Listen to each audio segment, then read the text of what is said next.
para a gente falar aqui sobre o jogo de hoje do Flamengo, que tem uma missão em casa que pode valer a sua classificação, né? O Flamengo está em segundo do grupo, com 5 pontos, uma distância bem grande para o Racing, com os 10 ali dos classificados, né? Ontem, o empate entre Nublense e Alcas ajudou bastante o Flamengo. O melhor resultado, sim. Para os dois. Começou ontem essa arrancada, essa tentativa aí de se classificar do Flamengo, que pega o Racing no Maracanã. Em que momento, senhores? Que momento de Sampaoli? Momento que já mostrou que Sampaoli encontrou uma forma de jogar e uma energia da contundência que ele quer para esse time? Olha, eu acho que é uma crescente do Flamengo, até pelos resultados, mas uma crescente ainda, a meu ver, tem uma coisa ou outra de dedo dele, mas muito mais pelo individual, do que por uma coisa coletiva. Você vê a partida que o Arrascaeta faz o que faz, o gol que faz, como ele joga, quando ele joga é diferente. Claro que tem a ideia da intensidade, que ele cobra muita intensidade, esse jogo de volume, de entrega o tempo inteiro. Ainda está em falta, o Flamengo nesse quesito está em falta. Se você pegar os times mais intensos, hoje para mim, fora Palmeiras, que é essa máquina, a intensidade é a marca do Botafogo, que não tem nada de brilhante acontecendo, mas é um time extremamente intenso, físico, que se impõe do início ao fim. Não à toa, é o líder do Brasileirão. O Flamengo ainda peca nesse aspecto de intensidade, no aspecto físico, acho ainda também. E a crescente que eu vejo é da confiança. Os jogadores sabem que são bons, sabem que precisam de uma sequência para falar, mesmo, a gente sabe fazer isso aqui, a gente vencer habitualmente. Mas de termos táticos, assim, embora esse desejo dele de jogar com os 2 corredores abertos, ainda sem Bruno Henrique, que é a maior peça que ele teria em circunstâncias 100%, não vejo tanta mudança dele. Eu vejo mudança de jogador. Gerson. O dedo dele é o Gerson. Exatamente. É esse. Uhum. Eu ainda botaria o Pulgar. E o Pulgar, eu acho confiança. Porque o Pulgar, quando anunciaram... uma sequência com ele. Uma sequência, exatamente. O Pulgar que não vinha tendo. Colocado como titular. Exatamente. Que não vinha tendo. O Pulgar, quando foi anunciado, fui catar material dele pra assistir. Falei, cara, o cara é um monstro. O cara é um monstro. Chega no Flamengo, tem 1, 2 jogos e vai mal. Acabou, o cara tira. Tendo sequência, o cara que é bola, tendo confiança, ele faz isso. O cara joga muito. E o dedo do Sampaoli, pra mim, são o Gerson e o Pulgar. Grandes acertos. Mas, taticamente, eu acho que a crescente do Flamengo é mais individual. É mais os jogadores jogando bola. E aí tem o técnico. E está conseguindo, pelo menos nas últimas partidas, mostrar bons resultados, mesmo com jogadores individualmente não tão bons, não tão bem, né? Como o Gabigol, que não joga hoje. Uhum. Os atacantes não estão numa boa fase como goleadores. Uhum. Mas aí você tem a capacidade técnica de outros jogadores. O Flamengo tem a condição de tirar coelho da cartola a qualquer momento do jogo, pela capacidade técnica dos seus jogadores. Logicamente, quando você tem uma engrenagem coletiva mais acertada, potencializa tudo isso. Ainda enxergo o Flamengo com diversas caras, porque você vai encontrar, nas vitórias do Flamengo recentes, ele venceu de diversas maneiras. Formações diferentes com formações diferentes. Ele venceu fazendo marcação alta, ele venceu saindo da marcação alta, jogando em velocidade. Ele usa muito o lado esquerdo. O Ayrton Lucas é hoje uma referência ofensiva para o Sampaoli. E que não Seleção foi brasileira. Do Sampaoli essa mudança, vamos deixar bem claro. Mas aí entra na coisa da confiança, que o Marquinho bem citou. Eu acho que a confiança já começa a tomar conta de alguns jogadores e as coisas acontecem com mais facilidade. Muito fruto da tomada de decisão individual. O jogo coletivo, ele acho que ainda está flutuando. Uhum. E é natural, porque se a gente está falando, não há nem 2 meses de trabalho do Sampaoli. Nesses 2 meses, pouco tempo ele teve para fazer os ensaios táticos. Eu acho que esses 10 dias vão ser importantes também para isso, para ele firmar uma cara ideal tática e ter lá as suas vertentes. O que a gente vê é muita experiência ainda do Sampaoli, e o Sampaoli joga muito de acordo com o adversário. E eu acho que até vai seguir com esse modelo, essa filosofia, porque ele enxerga muito para o adversário, para tentar, com o time do Flamengo, criar os antídotos. É que ele tem muita capacidade técnica no elenco do Flamengo e deve agregar mais valor ainda nessa janela aí, com as contratações que o Flamengo já começa a vislumbrar. Mas você tem as assinaturas, fruto de uma confiança individual. O Gerson só chegou no Flamengo com a chegada do Sampaoli. Até então, ele desembarcou no Flamengo junto com o Sampaoli. Né? O Pulgar ganhou confiança e aí passou a preencher aquele espaço deixado pelo o menino lá, que saiu. Não, o João Gomes. João Gomes. O João Gomes saiu e gerou aquela dúvida, pô, não tem substituto. Quem é que vai fazer o que ele faz? O que ele fazia, que dava tranquilidade para o Flamengo criar, porque ele era ali o caçador, cobria os espaços. O Pulgar, as características do Pulgar se encaixavam mais nessa função do João Gomes. Só que faltava ao Pulgar sequência, confiança, e ele não conseguia transmitir isso. Agora está transmitindo. Então ele passa a ser esse cara para ocupar o espaço deixado pelo João Gomes. Na medida que o Flamengo conseguir resolver a questão técnica dos seus atacantes, tudo vai ficar mais fácil. Porque mesmo o Gabigol sendo um cara que se doa completamente ao esquema tático, e ele não se omite, você pode falar o que você quiser do Gabigol, menos que ele se omite. Ele se apresenta para o jogo. Ele não está bem, tecnicamente, como finalizador. Uma hora ele vai recuperar. Porque mesmo mal tecnicamente, ele faz seus golzinhos. Não, e um sistema um pouco mais organizado na frente deixa ele mais à vontade para isso, com menos obrigações que ele vinha adotando, que são obrigações hoje que o Gerson já faz muito bem, né? Olha, só para dar notícias de hoje, né? O Gabigol está fora ainda por conta de lesão, o Everton Ribeiro também, o Léo Pereira também, e o Gerson é dúvida. Ele sai com uma tipóia do Clássico e ainda há dúvida se ele vai estar no jogo de hoje contra o Racing, jogo que vai ferver. E é claro que a gente não pode esquecer o retorno do Arrascaeta. Qualquer técnico falaria, obrigado, meu Deus, né? Mesmo que eu ainda acho que ele não está 100%. Também, mas né? Ele convicção que não. Mas ele já causa um impacto no adversário, pelo menos diferente. O Flamengo hoje pode até perder o jogo, lógico que é o pior dos cenários para quem vai ao Maracanã, não quer ver o Flamengo perder para o Racing. O Racing com a vitória garantiria a primeira colocação, o que deve se confirmar na última rodada, independentemente do resultado de hoje. O Flamengo permitiu isso, faz uma campanha muito fraca, mas tem agora a capacidade, a possibilidade de se impor nos 2 jogos em casa, contra o Racing e numa última rodada, mesmo perdendo, garantir essa classificação contra o Alcas, que é muito fraco, gente. Alcas e Nublense só tem chance de alguma coisa por culpa do Flamengo. Exatamente. Bom dia Abel, bom dia Eugênio, bom dia Mari, professor Celso, fãs de esporte conectados com a gente aqui no F360, Templo Sagrado dos Campeões, Maracanã, logo mais 8 horas da noite, Flamengo e Racing, penúltima rodada, Grupo A da Conmebol Libertadores. Nesse momento, os funcionários aqui do Maracanã dando aqueles retoques, o gramado está um brinco, reforçando aqui a marcação das linhas laterais, de meio campo, enfim, dando aqueles acabamentos. E aqui à minha direita é possível ver já alguns pequenos ornamentos da torcida do Flamengo que vai comparecer essa noite aqui no Maracanã com um mínimo de 55 mil torcedores. A venda antecipada até ontem registrava um total de 52 mil bilhetes retirados, mas o que aconteceu ao longo dessa quarta-feira, há, portanto, essa expectativa, mais uma vez, de um Maracanã lotado, num cenário relevante, sério, importante para o Flamengo, precisa vencer.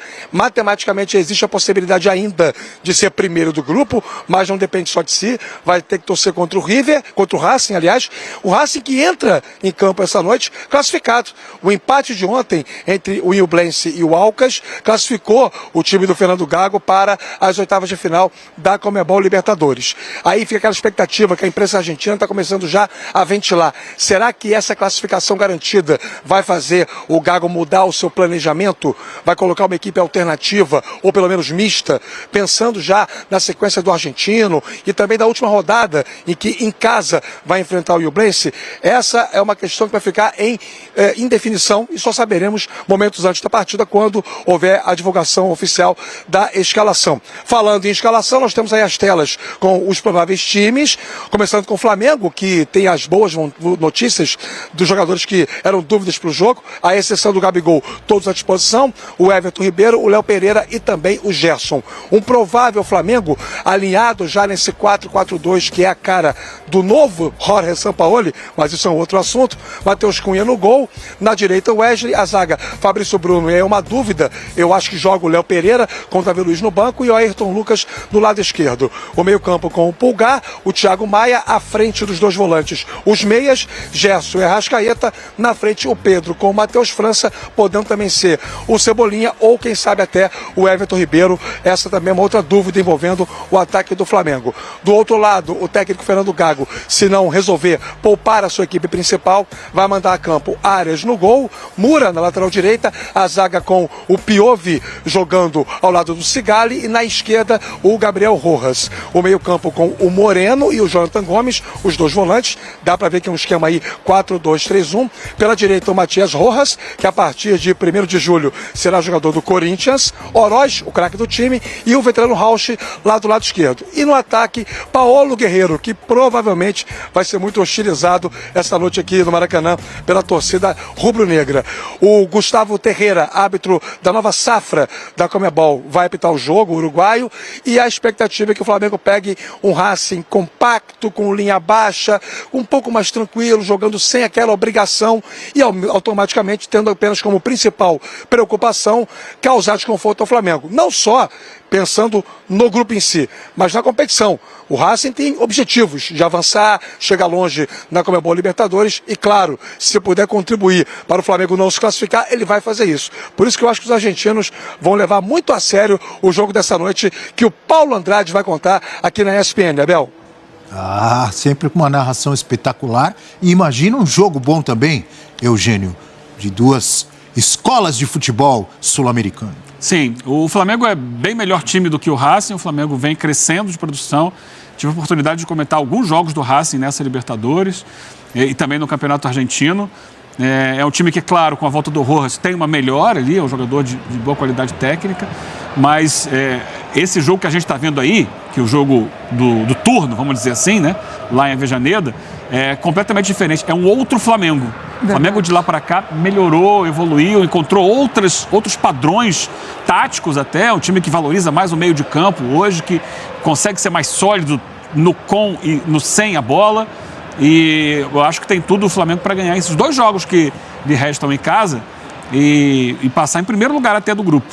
É claro que não depende só dele, vai depender do Racing tropeçar no último jogo, mas ainda existe essa possibilidade. Eu acho que o Flamengo... E a tabela da Libertadores é assim, né? Às vezes a gente é levado a algumas conclusões precipitadas em função de como ela é desenhada. Os cabeças de chave fazem as duas últimas partidas em casa. Teoricamente, né, na última rodada contra o time mais fácil. Então, ela é desenhada para o cabeça de chave no final ter a tranquilidade. Então, às vezes, ele sofre um pouco antes, perde pontos antes, porque faz mais jogos fora de casa. Desgasta mais ali. Desgasta e a pessoa fica, tá mal, a campanha é ruim e tal. Mas há um desequilíbrio até aqui nos jogos em casa e fora de casa. O Flamengo só jogou em casa com a Nublense, ou com o Nublense, nessa Libertadores. Agora vai fazer os dois jogos que ele tem tudo para vencer, porque é muito forte no Maracanã, o Flamengo. E o Racing é um time que... Nossa, o último jogo lá contra o Alcas, ele venceu, Deus sabe como. Tudo bem que teve altitude e tal, mas jogando muito pouco, fazendo cera o tempo todo. Ele fez um gol com 1 minuto e fez cera por 90 depois. Já acabou fazendo um segundo gol lá. Mas é um Flamengo que vive um crescimento, longe ainda de alcançar o seu teto, pode melhorar bastante, mas hoje já é um time bem mais consistente e deve vencer o Racing. O jogo de ida, mesmo não sendo o Flamengo mais consistente de hoje, já esteve muito próximo da vitória. Aliás, poderia ter vencido aquele jogo, porque jogou muito tempo com um homem a mais. Né? O Racing da Libertadores, embora não seja a 8ª maravilha do mundo ainda, é melhor que o Racing do Campeonato Argentino. Né? Então, mais um motivo aí o Rafa levantou do Racing levar a sério porque a Libertadores tem sido a aposta do Racing, de qualidade de jogo do Racing. E o empate de ontem também, o 0-0, né? Que o Rafa citou, ajudou também o Flamengo, porque do ponto de vista de classificação, ele ficou muito confortável, pelo menos por uma segunda vaga, só não se classifica se perder os dois jogos. Acho que isso não vai acontecer, né? Foi em Nublense e Alcas. Onde foi o jogo? 0-0 na altitude lá de Quito, em Quito, com o Alcas perdendo pênalti, né? Ainda teve isso. A gente tem uma tela para falar do Gabigol, desfalque mais uma vez nesse Flamengo do Sampaoli. Olha aí. Números do Flamengo este ano com e sem o Gabigol. Com ele, 31 jogos, um aproveitamento 53,8%, 15 vitórias. 5 empates e 11 derrotas. Eu não atribuiria essas derrotas, ou esse aproveitamento menor com o Gabigol, ao Gabigol, óbvio que não, pelo menos na minha opinião. E aí a média de gols marcados em 94, sem o Gabigol, são só 6 jogos, então é um recorte bem menor, né? E um aproveitamento bem maior, de quase 90%. Tem a ver com o momento do time, troca de técnico toda hora, estava num momento pior. Pelo menos é o que eu penso, não é, Rafa? E olha os jogos ali, ó. 4 no Carioca contra a Portuguesa, Bangu, Resende, Botafogo. 2 no Brasileiro contra o Goiás, em casa, e o Vasco. Os adversários. Jogos sem ele. Aí você tem que levar em consideração quem o Flamengo enfrentou. E assim, o que a gente percebe do Gabigol, em termos gerais, assim, é um nível de entrega, dedicação, comprometimento coletivo superior ao que demonstrava na era Vitor Pereira. Na fase final do Vitor Pereira, ele até tentou ser o Gabigol total. Sabe aquele jogador que quer aparecer em todos os espaços do campo, quer buscar a bola, quer chamar, quer levar o time ao ataque? Me pareceu uma coisa muito mais midiática, populesca, do que propriamente uma orientação do Vitor Pereira. Eu não consigo imaginar um técnico de futebol dirigindo um time de alta exigência, pedir para um jogador fazer aquilo que o Gabigol vinha fazendo. Aí cansava no segundo tempo. Era sempre assim. Com o Sampaoli, não. O Sampaoli está conseguindo potencializar um pouco mais o jogo do Gabigol. Ainda era o Vitor Pereira o técnico quando ele declara que ele quer ser centroavante. 2 semanas depois, o Vitor Pereira cai e ele topa voltar a jogar pelo lado.